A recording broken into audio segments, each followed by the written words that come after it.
Selamat pagi, teman-teman sekalian. Dalam kesempatan kali ini, saya akan menjelaskan bagaimana kita mengolah akuntansi secara manual.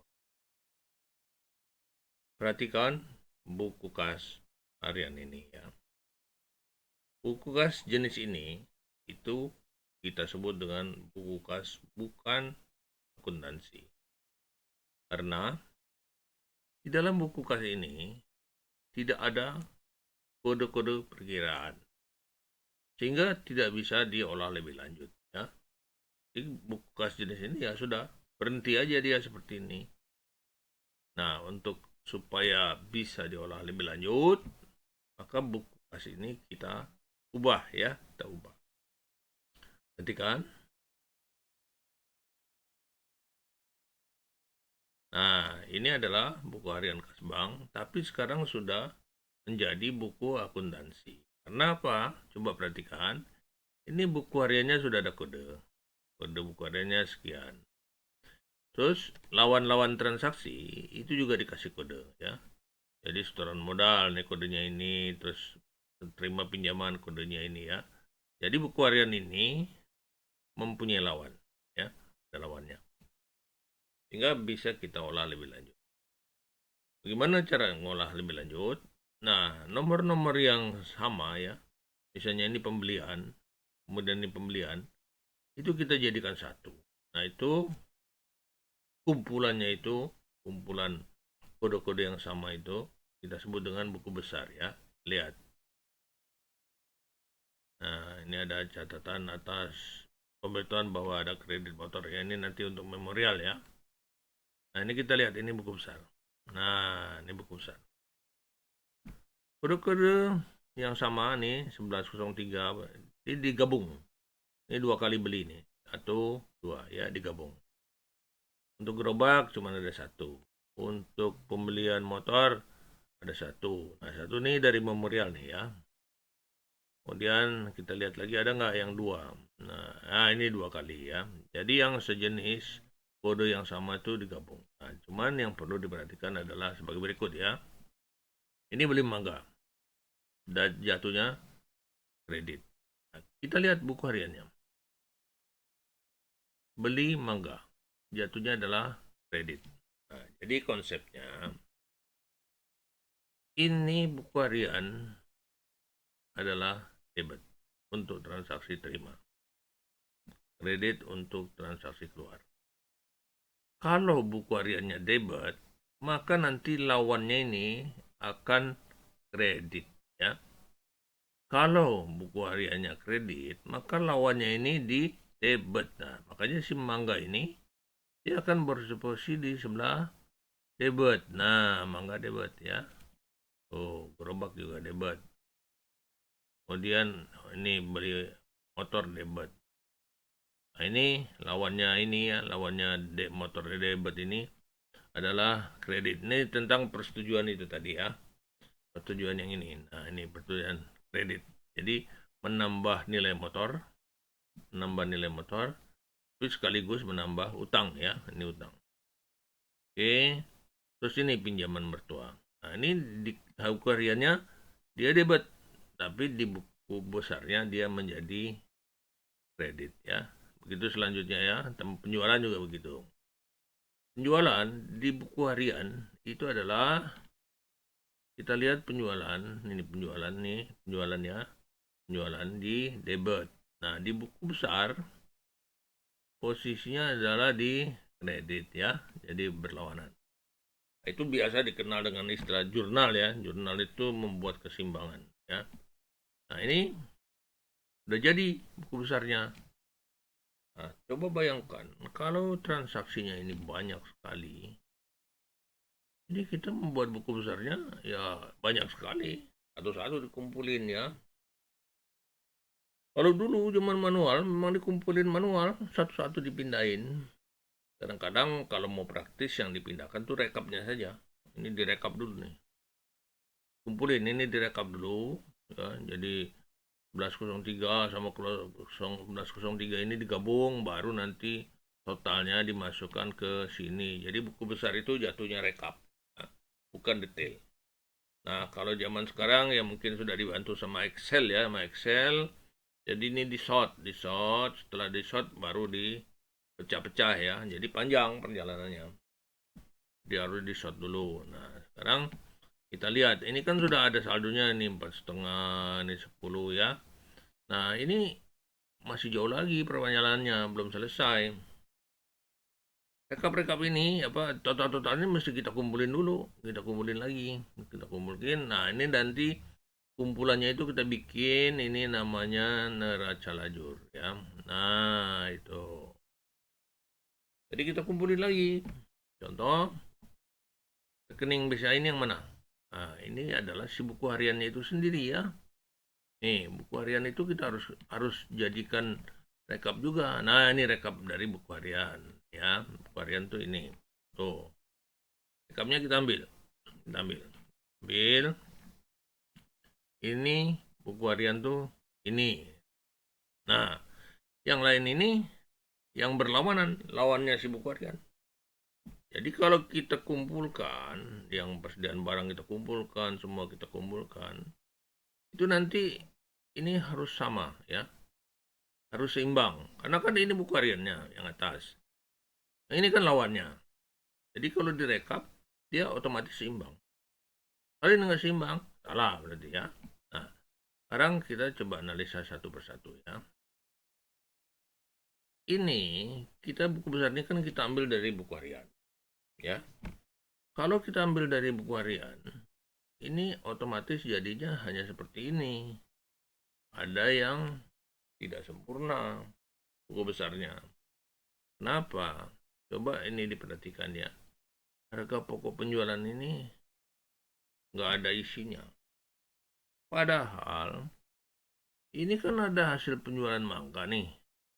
Mangga itu kalau kita jual berarti mangga itu bukan milik kita lagi. Mangga itu sudah diserahkan ke orang lain. Sehingga waktu kita beli itu kan ada harga pokoknya. Itu harus kita keluarkan dari harta kita karena bukan punya kita. Nah, untuk itu kita perhatikan. Ini kan persediaan mangga. Ya kan? Dulu kita belinya 2 juta. Ya. Kemudian mangga ini kita jual. Kita jual ya. Kita jual, di sini ada terima hasil penjualan yang kita jual ini 200 kg. Jadi artinya kita beli 200 ya. Kita jual 200 kilo. Jadi habis ya. Mangganya kita jual. Jadi ini dijual kapan? Tanggal 3 ya. Tanggal 3. Jadi ini tanggal 3 03 strip 07 strip 22. Nomor bukti berapa ini kita jual? Nomor bukti 005 ya. Nah, ini kita tidak bisa menyebut nomor bukti sama dengan penjualan itu. Karena apa? Itu kan bukti kas. Sedangkan transaksi ini, harga pokok ini nggak ada di kas. Di kas itu nggak ada transaksi harga pokok. Nih, nggak ada. Kalau kita cari di sini nggak ada transaksi harga pokok. Yang ada transaksi beli, nih, sama transaksi jual, dan itu pun harga jualnya. Nah, harga pokoknya nggak ada. Jadi, untuk mengeluarkan ini dari inventory, itu tidak melalui buku kas. Dia melalui jurnal memorial namanya ya. Jadi kita bikin aja ini MM1 ya. Kita bikin nomor MM1 memorial. Jadi ini kita kasih keterangan harga pokok barang yang dijual ya. Nah, gitu. Jadi barangnya kan dijual, jadi harus kita keluarin. Berapa kita keluarinnya? Dulu belinya 200 kg kali 10.000. Karena kita belinya dulu 10.000. Nah, ini jadi dikurangin di sini. Jadi ini udah bukan milik kita lagi. Harus kita keluarkan.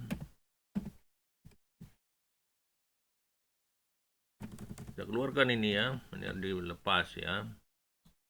Jadi inventory ini dilepas, dijual itu otomatis bukan milik kita lagi ya, jadi harus kita lepas. Oke, jadi ini yang kita beli tanggal 2, tanggal 3 kita jual. Tidak lewat kas ya, ini memorial namanya. Harga pokok sebesar 200 ya. Karena ini yang dijual semua laku nih 200 ya. Oke, jadi di sini 200 kita tulis 200. Nah, di accounting kalau kita sudah membukukan sebuah transaksi di sebelah kredit, maka ini kita harus bikin lawannya.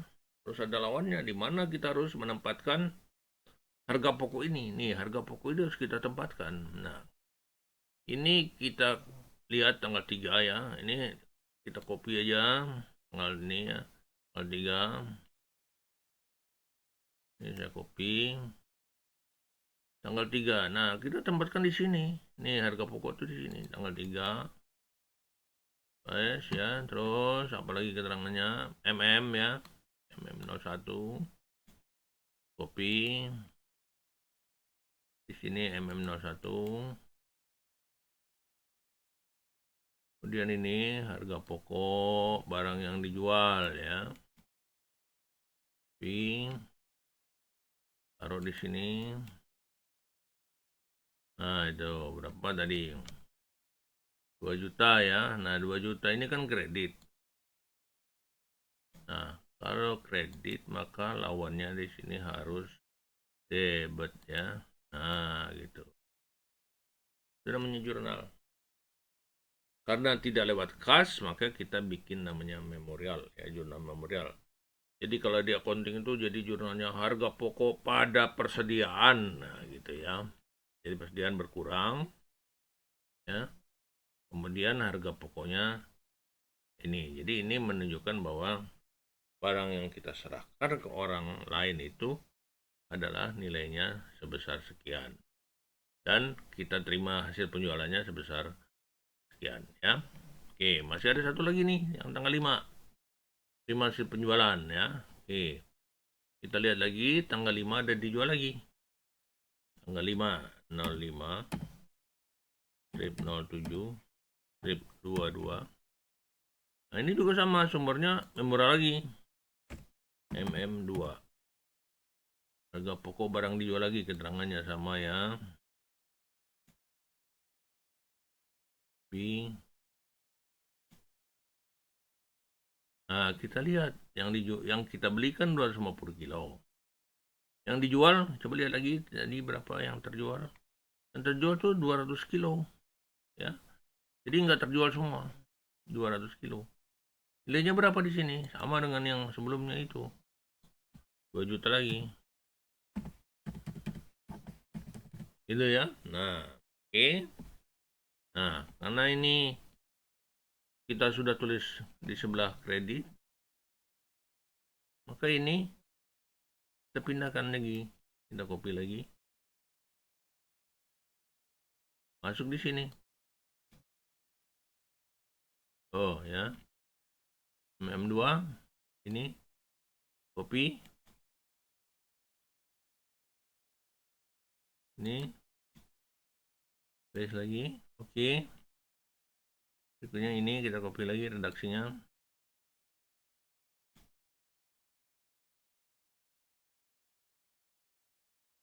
Ini. Oke, berarti ini 2 juta juga ya. Wah, 2 juta ini.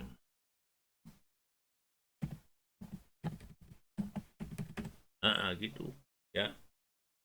Jadi barang-barang yang dijual ini kita masukkan. Ini hasil penjualannya 200 kilo, ini juga 200 kilo. Yang dijual 200 kilo, ini 200 kilo ya. Jadi harga pokoknya sekian. Nah, kita lihat sekarang ini. Nah, karena ini sudah dijual sehingga di sini ada jumlah 4 juta. Gitu. Ya. Jadi kreditnya 4 juta. Jadi ini inventory masih punya saldo 500 ya. Nah, itu buku besar itu jadi sekarang sumbernya Satu dari kas bank waktu beli, satu lagi harus dibuat memorial ya. Memorial itu transaksi yang tidak bukan uang, yang bukan kas bank ya. Artinya terjadi perubahan pada posisi kekayaan kita, tapi tidak mempengaruhi uang ya, tapi nilainya berubah pindah tempat. Jadi dari persediaan akan kita pindahkan ke harga pokok. Jadi terjadi perubahan letak ya. Tidak uang masuk uang keluar, hanya kekayaan kita tuh pindah tempat ya, pindah tempat. Nah, pindah tempatnya itu ya kita bikin memorial itu. Memorial itu transaksi perubahan kekayaan kita, tapi bukan merubah uang ya, merubah posisi saja ya. Yang asalnya dulunya milik kita, karena kita sudah jual, maka ini kita harus keluarkan ya. Kita keluarkan dari aset kita dan menjadi sebuah kerugian. Kan kita serahkan ke orang. Itu kerugiannya. Tapi di satu sisi kan kita terima uang dari orang itu.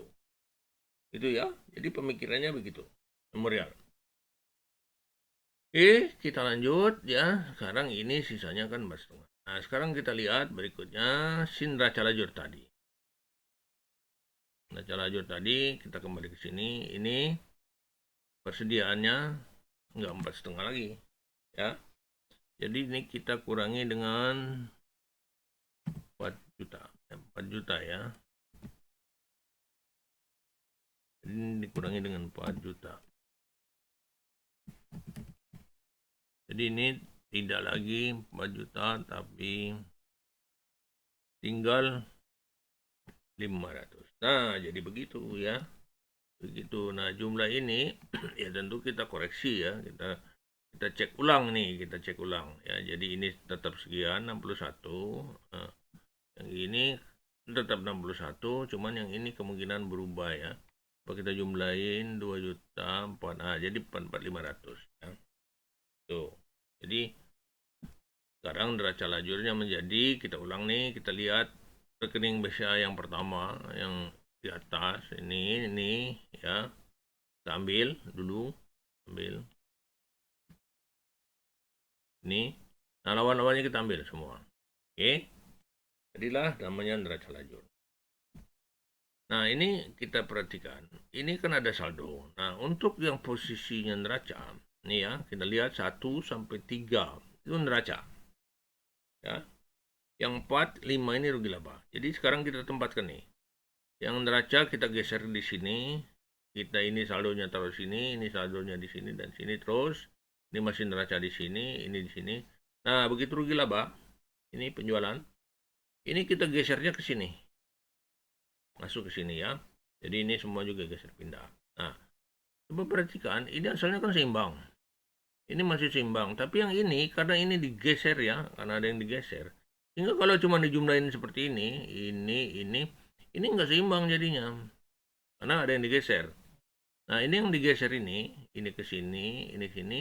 Ini juga sama. Sama-sama nggak seimbang karena digesernya separuh, nggak semua. Nah, ini kita coba hitung. Kalau 6 juta ini dikurangin ini, ternyata saldonya segini. Nah, ini yang digeser kan. Nah, supaya ini seimbang, maka ini kita tulis di sini. Jadi rugi labanya taruh di neraca, ya. Rincian rugi labanya ada di sini. Jadi ini berisi pos-pos rugi laba. Jadi kita laba segini itu apa aja? Yaitu penjualan dan biaya. Nah, ini rekapnya kita pindahin ke neraca. Jadi di neraca itu rugi laba ditahan itu selalu muncul dan berupa rekap daripada rincian dari rugi laba ini ya. Nah, ini neraca lajur namanya. Jadi sekarang udah terpisah nih neracanya ini, rugi labanya ini. Nah, kalau udah jadi gini ya kita tinggal pindahin lagi ke sini. Nah, bentuknya jadi begini sekarang ya. Jadi kita pindahin aja angka-angka itu. Jadilah neraca. Tuh, ini rugi laba. Selesai ya. Jadi dari buku harian tadi, akhirnya kita mendapatkan laporan yang namanya neraca. Ini bank kita sekian, kemudian kita sekian, peralatan usaha sekian ya. Ini jumlahnya segini. kita punya utang bank karena tadi angsuran daripada motor. Ini utang kepada bapak mertuanya. Ini modal awal kita dan ini keuntungan kita. Ya, jadi berubah posisi keuangan kita ya. Nah, ini rugi labanya si 1,5 ini dijelaskan di sini. Ini kita punya penjualan, kita punya harga pokok yang tadi kita jurnal itu. Ini biaya-biaya sehingga kita untung sekian ya. Jadi ini sepasang, rugi laba sama neraca ini sepasang. Angka rugi laba ini harus ditaruh di sini dan harus sama. Kalau enggak itu salah ya. Nah, gitulah cara kita membuat laporan keuangan secara manual ya. Panjang sekali. Ini kan sedikit cuma segini. Kalau transaksi banyak ini bisa hitungnya bisa salah-salah ini ya. Ada kemungkinan ini nggak seimbang. Begitu nggak seimbang itu bisa dicari berhari-hari. Selama itu nyarinya. Kadang-kadang nggak ketemu ya udah ditembak aja lah kira-kira ini mungkin. Nah itu jadi bikinnya lama, akurasinya kurang ya. Jadi ini cara membuat laporan keuangan secara manual ya. Ini dulu begini sebelum ada aplikasi ya. Jadi dari buku kas biasa kemudian dikasih kode menjadi buku kas accounting, kemudian dibikin buku besar gini modelnya ya. Kemudian direkap lagi ke neraca lajur. Dari neraca lajur barulah menjadi neraca dan rugi laba ya.